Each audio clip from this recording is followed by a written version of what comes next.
পাকিস্তান শাসিত আজাদ কাশ্মীরে গত কয়েক বছরের মধ্যে সবচেয়ে বড় বিক্ষোভ হয়েছে। গত ৬ জুন থেকে শুরু হওয়া এই বিক্ষোভে পুলিশ সহ প্রাণ হারিয়েছেন অন্তত ২৪ জন, আহত হয়েছেন বহু মানুষ, আর আটক করা হয়েছে ৫ শতাধিক। লাইফে কখন কি হয় গ্যারান্টি আছে? তাই ইন্স্যুরেন্স করুন সিটি ব্যাংকে, কারণ ইন্স্যুরেন্স করলে সিটিতে সুরক্ষা পাবেন নিশ্চিতে।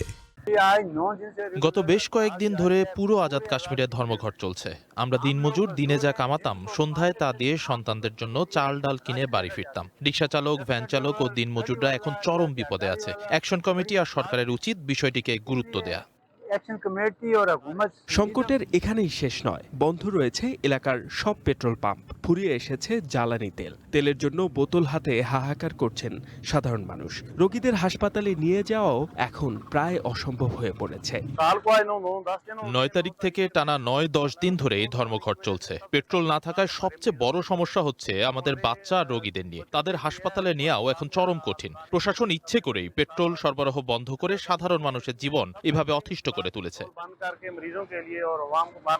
এদিকে ইন্টারনেট ও স্যাটেলাইট সেবা বন্ধ থাকায় স্থবির হয়ে পড়েছে ব্যাংকিং সেবাও। গেটে নোটিশ ঝুলিয়ে বন্ধ করে দেয়া হয়েছে এটিএম বুথ। পর্যাপ্ত অর্থ সরবরাহ না থাকায় নিত্যপণ্য কিনতে পারছেন না কেউ। ভারত নিয়ন্ত্রিত কাশ্মীরের মানবাধিকার নিয়ে নিয়মিত কথা বলা ইসলামাবাদ এখন কাশ্মীরের নিজেদের অংশে তীব্র গণ অসন্তোষের মুখে। এই অচলাবস্থা কাটাতে সরকার এবং আন্দোলনকারী উভয় পক্ষকেই দ্রুত কার্যকর আলোচনায় বসার আহ্বান জানান সাধারণ মানুষ। H M Ataullah, one international desk.